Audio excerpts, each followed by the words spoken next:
Ladies and gentlemen, welcome to the Online Media Awards 2012. And in my view, what we are really living through at the moment is akin to a third industrial revolution. It's a revolution where we're seeing skills which have been honed for generations upon generations being made redundant and disappearing. It's a revolution which has seen business models which have survived for half a millennia since the invention of the printing press being thoroughly disrupted, broken and discarded. But in my view, there's also huge opportunities. In fact, I would argue, and I know a lot of people in this room would agree, that there's never been a better time to be in this business. Thank you very much. The first award of the evening goes to The Guardian. Please come up and collect your awards. Well, it's always rewarding if you're a journalist to feel that you're doing something useful, and if you like sorting fact from fiction, which is, I think, in times of crisis like riots, what people really turn to news to do. But Twitter is a collaborative news process, and it's as much to do with the conversation you're having with lots of people out there who are taking part in the reporting process. So, my Twitter feed was a product of lots and lots of people chipping in, really. I guess it's a vehicle for their thoughts and contributions as well as mine. It's not that rumours are kind of propagated via Twitter. It's actually that Twitter or the crowd has a kind of self-regulating capacity, that people correct false rumours themselves organically, sometimes quite independently of journalists. And I think those of us who can recognise that have a lot to gain. The award for Online Editor of the Year goes to Carla Bizzari, Editor-in-Chief at the Huffington Post. Please come up, collect your awards.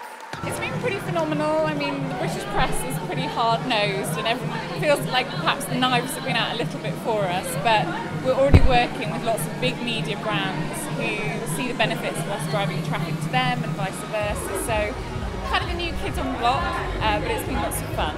I think there's definitely the opportunity for new brands now. Yes, there are these amazing heritage brands that have been around for decades, if not centuries. But it's nice to be shaking the media scene up a little bit. There is one achievement which we haven't yet, I think, completely noted and rewarded, and that is the astonishing achievement of Mail Online. This is an example of good old-fashioned journalistic enterprise. It's a gutsy newspaper online, and the readers love it. They love it to the extent it's now being read by 90 million people a month. That is something totally phenomenal. More than the New York Times, with 10 times the number of journalists. So the Mail Online is a brilliant journalistic success, and it ought to be recognised as that. And it's part of the great success of online journalism today. The Chairman's Award tonight goes to Mail Online. I don't think there's any secret to the success of Mail Online. It's down to, as Noel said, done it the hard way with good old-fashioned journalism. We produce good stories, well written, we get the best pictures, we display them well. No secret, just good old-fashioned journalism. The delivery mechanism is changing, there's no doubt. We're undergoing a revolution in how people access the media. But their appetite, as I said before, is growing. As journalists, we're probably reaching more people now than we ever have. And as an industry, we probably need to be aware of that, not be frightened of it, enjoy it, and make the most of it.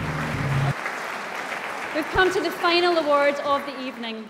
The website of the year and the Grand Prix prize tonight goes to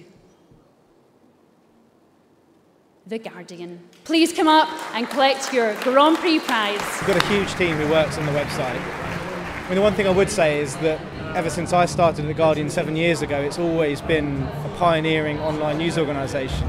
And that really is because of the editor, Alan Rusbridger. I mean, I guess he's a world leader in thinking about the ways in which news consumption and production are changing in really significant ways.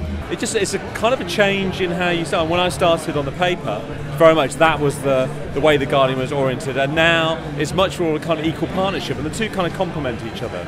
So what you've got incredible kind of correspondents and writers who have written for The Guardian for years, amazing people, around the world who are there, but you've also got the kind of the latest ideas in terms of technology. So you can bring those two things together, whether it's on WikiLeaks or the riots or whatever, and you get a kind of pretty cool results. And I think that's where we were lucky tonight, and hopefully kind of what helped us to win.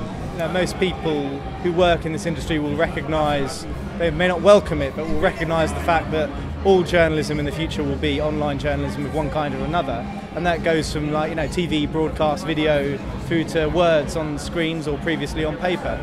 So absolutely, it's great that there are awards that recognise this kind of work, and I think it's really good for the Guardian that's been experimenting in lots of different things. We're always, I think, trying out new things and testing the boundaries, and trying to build, crucially, different types of relationships with our users.